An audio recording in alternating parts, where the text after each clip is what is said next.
సభకు నమస్కారం. ఇక్కడికి ఇచ్చేసిన దగర్తి మండల తెలుగుదేశం పార్టీ నాయకులకు, మీడియా మిత్రులకు అందరికీ నమస్కారం. పోతే గత 2 రోజుల నుంచి డిఆర్ ఛానల్ కాలువ 2వ కారు ఈ విషయం మీద మీడియాలో సోషల్ మీడియాలో చర్చలు జరుగుతూ ఉన్నాయి. పోతే ఈ చర్చల్లో ఎందుకు రెండు రోజుల నుంచి ఈ చర్చల గురించి వివరణ ఇవ్వాలనే ఉద్దేశంతో ఈరోజు ఎమ్మెల్యే గారు మాకు ప్రెస్ మీట్ పెట్టి మీ మండల స్థాయిలో మీ డిఆర్ ఛానల్ కావాలి, మీకు విషయాలు తెలుసు కాబట్టి మీరు పోయి దాని గురించి వివరణ ఇవ్వండి ప్రజలకి అని చెప్తే ఈ యొక్క ప్రెస్ మీట్ ఏర్పాటు చేసుకోవడం జరిగింది. ఈ డిఆర్ ఛానల్ దగదర్తి రాచరపాడు కెనాల్ అంటారు. ఇది తిరుమెల్ల దగ్గర నుండి ఇటు తిరుమెల్ల, దగదర్తి, అటు సబ్బుగా కోక ఎలుపూడి ఎన్ని ఉన్నా కూడా మీరు తడకలూరు, వచ్చులపాలెం, మన ఇటు అంబోపూర్, కోసకి అంతా కలిసి 14 కిలోమీటర్లు. ఈ 14 కిలోమీటర్లు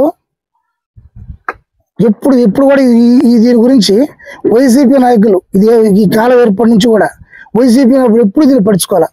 ఎప్పుడు అభివృద్ధి చేసినా తెలుగుదేశం ప్రభుత్వం, తెలుగుదేశం నాయకులు, తెలుగుదేశం ప్రభుత్వంలో అభివృద్ధి జరిగింది. ఏనాడు కూడా వైసీపీ వాళ్ళు, అంతకుముందు కాంగ్రెస్ వాళ్ళు కానీ ఎప్పుడు అభివృద్ధి చేయలేదు. కానీ ఎప్పుడు ఎంత అభివృద్ధి చేసినా కూడా ఏదో సీజన్ రావడం, సీజన్ ముందు పొక్కిలింతో వచ్చి తాత్కాలికంగా అప్పుడు తీసుకోవడం, పంట పండించుకోవడం. 2వ కారు వచ్చిందంటే ఏం పడిగోపులే, కాలకట్టలు పురుకోవడం, నిద్రపోవడం, దగదాకా పురుకోబడలే, దగదాకా బ్రహ్మాండంగా పారుతాయి. ఎన్ని ఇచ్చినా పడిపోతాయి, ఎన్ని రీకులు పోయినా పడిపోతాయి. ఆ తర్వాత తడకలూరు, చోడపుత్తడు, ఓసనపాలెం, కూర్చున్నబట్టి బట్టరగావులు ఆడదాకా వాళ్ళు ఎంతమంది చదువులు అన్నాలు ఎత్తుకొని కట్టల మీద కాలంలో పొనుకొని పారుకునే పరిస్థితి. ఈ పరిస్థితి ఎప్పుడు కూడా ఈ పరిస్థితిలో కూడా అప్పుడు ఇది చేయాలన్నా ఏం చేయాలన్నా కూడా తెలుగుదేశం నాయకులే చేస్తున్నారు, తెలుగుదేశం ప్రభుత్వం చేస్తున్నారు, మిగతా రోజులు అసలు పడుచుకోరు. ఆ పరిస్థితి నుంచి ఉండేది. దీన్ని గమనించినటువంటి మన బేదా సోర్లు 14-19 వాళ్ళ నాయకత్వంలో బేదా మస్తారావు ఇన్ఛార్జిగా, ఎమ్మెల్సీగా రవిచంద్రన్న ఉన్న టైంలో దీన్ని ఎట్టైనా సరే డిఆర్ ఛానల్ మీద రైతులు బాధలు తీర్చాలా అనే ఉద్దేశంతో వాళ్ళు ఒకసారి అందరం మండల నాయకులందరినీ తోటి తిరిగాం. మేము జైకో నిధులు, జర్మనీ వాళ్ళ నిధులతో జైకో నిధులు తీసుకొని వచ్చి ఈ డిఆర్ ఛానల్ని అభివృద్ధి చేయాలని చెప్పి వాళ్ళు కూడా, జర్మనీ వాళ్ళు కూడా వచ్చారు అక్కడికి. అందరూ నాయకులందరూ తిరుగుకునే నాయకులు కానీ, మన సుబ్బాడన్న కానీ అందరూ కూడా అప్పుడు అందరూ కూడా తిరిగి రవిచంద్రన్న తిరిగితే అందరూ కాలంలో తిరిగాడు. రవిచంద్ర అందరూ కూడా తిరిగి గుర్తించాం. ఏంది లీకులు, ఇక్కడ 4 బ్రిడ్జిలు కావాలి, 2 గ్యాలండాలు అంటారు వాటిని, 2 గ్యాలండాలు, 2 సైఫన్లు, ఒక 13.5 కిలోమీటర్ లైనింగు, ఈ 14 కిలోమీటర్ కట్ట బాగా పటిష్టం చేసి దానికి జీప్ ట్రాక్ లాగా వేస్తే కానీ ఈ బాధలు పోవనేటువంటి నిర్ణయానికి వచ్చి అప్పుడు 2018 సంవత్సరంలో నిధులు జైకో వాళ్ళు ఏం చేశారంటే ముంగుమురకాలకే ఇచ్చారు. దీనికి ఇవ్వాల. అప్పుడు ఏం చేశారంటే స్టేట్ గవర్నమెంట్ నిధులతోనే అప్పుడు అనుమతులు ఇచ్చి మంజూరు చేశారు. ఆ మంజూరు చేసిన తర్వాత అప్పుడు 2018లో మంజూరు అయితే అప్పుడు ఆ అనుమతులు తీసుకొని మంజూరు అయిన తర్వాత గవర్నమెంట్ ఎలక్షన్ వచ్చేసింది, అయిపోయింది అన్న. ఆ తర్వాత 2020లో దాన్ని టెండర్లు పిలిచారు. ఈ రివర్సింగ్ టెండర్లా మంచిగా జగన్మోహన్ రెడ్డి ఆయన అంతా పెద్ద రివర్సింగ్ చేశాడు. ఇది రివర్సింగ్ టెండర్లో పిలిచి అప్పుడు ఏం చేశారంటే దాన్ని ఆ యొక్క కాలంని మళ్ళా టెండర్ని పిలిచారు. అప్పుడు వైసీపీ ప్రభుత్వం కాబట్టి మనకు తెలిసిందే, ఎవరు ప్రభుత్వం ఉంటే వాళ్ళు గుత్తేదారులు వాళ్ళే కదా అధికారం టెండర్లో వాళ్ళకే వచ్చింది.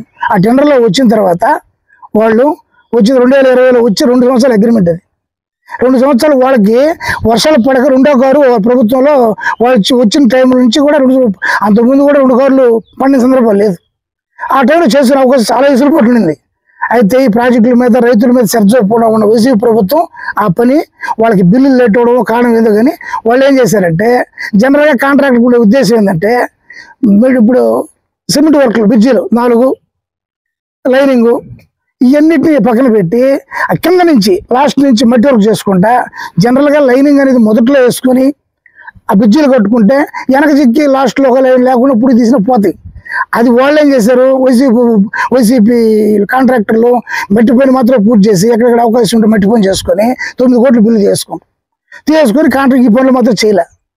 అప్పుడు బిల్లు కూడా సకాలం చెల్లించలేదు. పైనుంచి గవర్నమెంట్ ఆయన సంక్షేమ పథకాలకి ఇటుకు పోతుంది కానీ ఇటుకి లేదనే ఉద్దేశంతో కనుక్కొని కలిపెట్టేసి వదిలేశారు. ఆ వదిలేసిన తర్వాత అటు మరుగున పడిపోయింది.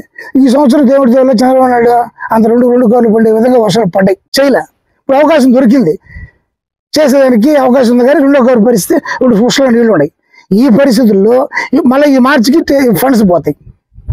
వాళ్ళ రైతాంగానికి కోట్లాది రూపాయలు లాస్ అయ్యేది. ఈ లాస్ అయినప్పుడు కూడా ఈ ఫండ్స్ వెళ్ళిపోతాయి.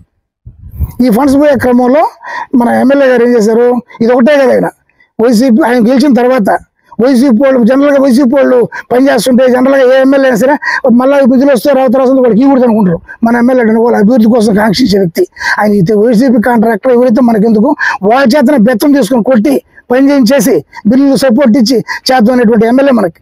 అందువల్ల ఏం చేశారంటే అది కావల్లో ఏదైనా రోడ్డు, అది తుమ్మలపేట రోడ్డు కానీ, దగదర్తిలో చెన్నూరు రోడ్డు కానీ, తడకలూరు రోడ్డు కానీ అందరూ కూడా వైసీపీ కాంట్రాక్టర్లే.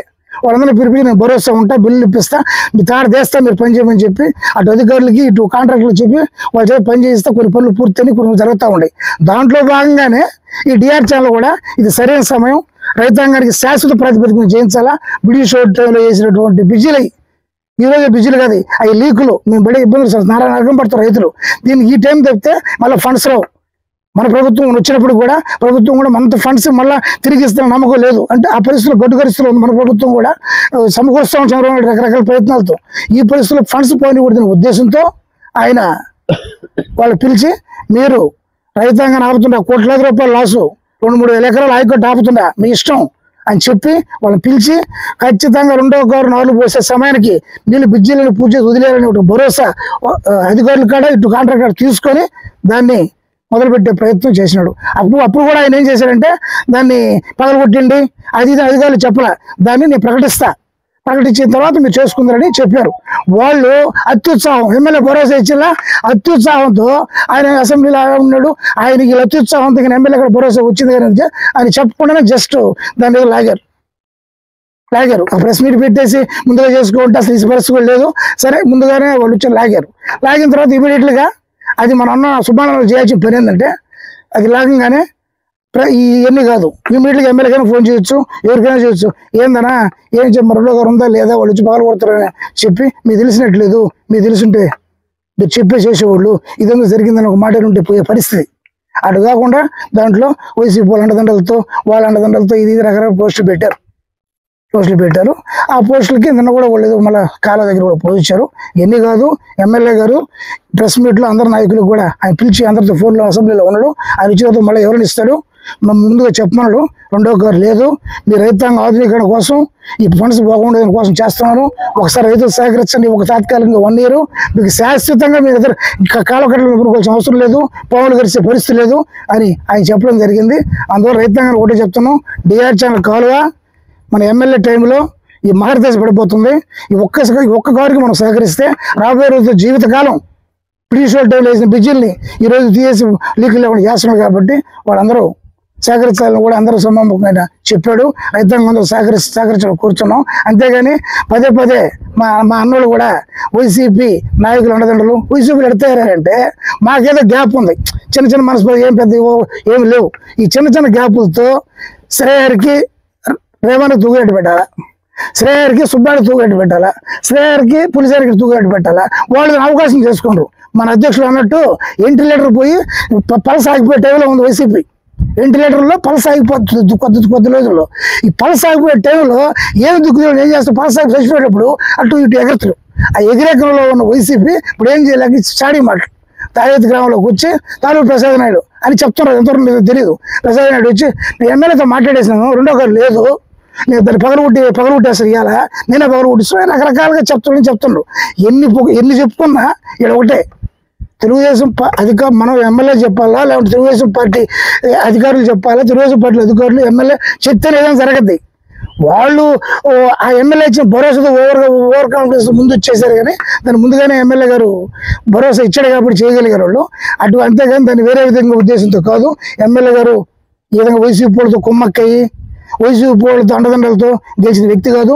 మనందరూ సుబ్బారాయణ కానీ మనం కానీ అవేర్నెస్ కృషి చేసి మండలంలో ఎప్పుడు లేని మెజార్టీ 3200 మెజార్టీ తెలుగుదేశం పార్టీకి వచ్చిందంటే అందరం కలిసి పనిచేసాం. ఒకరు చేసింది కాదు. సుబ్బారాయుడు కానీ, రవీంద్రన్ కానీ, రవణ కానీ, పులిసిన కానీ 20 పంచాయతీల నాయకులు కసిగా చేస్తేనే ఈరోజు మనం ఎమ్మెల్యేకి 300 మెజార్టీ వచ్చినాయి. అంతలో వైసీపీ గాలి వచ్చిన రోజు కూడా దైత్య మండలం 500 మైనస్ మనం అంత పటిష్టం తెలుగుదేశం పార్టీ గడ్డది. దగర్తి మా కావాలి నియోజకవర్గంలో దగర్తి మండలం తెలుగుదేశం పార్టీ గడ్డ. ఆ గడ్డలో కొంచెం మనస్పతులకు కొంచెం గ్యాపులు ఉన్నాయి. ఈ గ్యాప్ అందరూ తలదోసం తప్ప ఈ పుకారు పుడుచు వాళ్ళే వైసీపీ నాయకులు పుకారు పుడుచుకోండి తప్ప ఇక్కడ వైసీ ఎమ్మెల్యే గారు చెప్పి ఎమ్మెల్యే గారి ద్వారా అనుమతులు తీసుకొని మేమేదో ఎమ్మెల్యే మాకు చెప్పాడని అనిపించుకొని వాడు ఏదో ఉత్త పుకారులు తప్ప వాటిని అన్నోళ్ళు కూడా నమ్మొద్దని. ఇప్పుడైనా సరే ఎమ్మెల్యే గారు మంచి ఎమ్మెల్యే దొరికారు మనకి, పనిచేసే ఎమ్మెల్యే. ఇందాక మన అధ్యక్షుడు అన్నట్టు నేను కూడా 30 సంవత్సరాలు రాజకీయాల్లో ఉండా, ఎంతమంది ఎమ్మెల్యేలు చూసిండా, ఇలాంటి ఎమ్మెల్యేని చూడాల.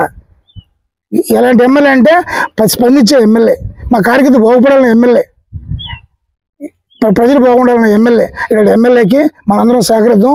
సుబ్బారాయణ అందరూ నువ్వు కూడా ఎమ్మెల్యే పుకారులు ఈ వైసీపీ కుమ్మ కనకుండా ఎమ్మెల్యే గారు పనిచేసే ఎమ్మెల్యే మనందరం కలిసి పనిచేయించుకుందాం. ఆయన చేసే అభివృద్ధిలో, ఆయన చేసే తపనలో మనం కూడా పాలు పంచుకుందామని తెలియజేస్తూ ఈ అవకాశం ఇచ్చిన అందరికీ నమస్కారం. Malinidevi multi speciality hospital, Christian Peta, 5వ line, Kavali. Doctor Gottipati Malinidevi MBBS, MS, OBGY, కాన్పులు మరియు గర్భకోశ వ్యాధి నిపుణులు. మాలినీదేవి మల్టీ స్పెషాలిటీ హాస్పిటల్ నందు అందించు వైద్య సేవలు: సాధారణ కాన్పులు, సిజేరియన్లు, లాప్రోస్కోపిక్ ద్వారా గర్భసంచికి సంబంధించిన ఆపరేషన్లు, ట్యూబెక్టమీ, పిల్లలు లేకుండా operation, high risk pregnancy, ectopic pregnancy మరియు గర్భసంచి నీటి బుడగలు, గర్భసంచి జారిన ఆపరేషన్లు, రొమ్ముగడ్డలకు చికిత్స, నెలసరి ఇబ్బందులకు చికిత్స, మెనోపాజ్ సమస్యలకు చికిత్స చేయబడును. స్త్రీలకు సంబంధించిన అన్ని సమస్యలకు చికిత్స చేయబడును. పిల్లలు లేని వారికి ప్రత్యేక చికిత్స కలదు. ముఖ్య గమనిక: మా హాస్పిటల్ నందు కాన్పోయిన తరువాత తల్లి బిడ్డను ఉచితంగా మా వాహనంలో క్షేమంగా ఇంటికి చేర్చబడును. మా హాస్పిటల్స్ ప్రత్యేకతలు: ICU, lab, AC and non AC rooms, 24 గంటలు మెడికల్ షాప్, ప్రతి రూమ్ నందు వేడి నీటి సదుపాయం కలదు. అత్యవసర కేసులు అన్ని వేళలా చూడబడును. సంప్రదించండి. Malinidevi multi speciality hospital, Christian Peta, 5వ లైన్, కావలి. ఫోన్ నంబర్స్ 9398665676 మరియు 08626245166.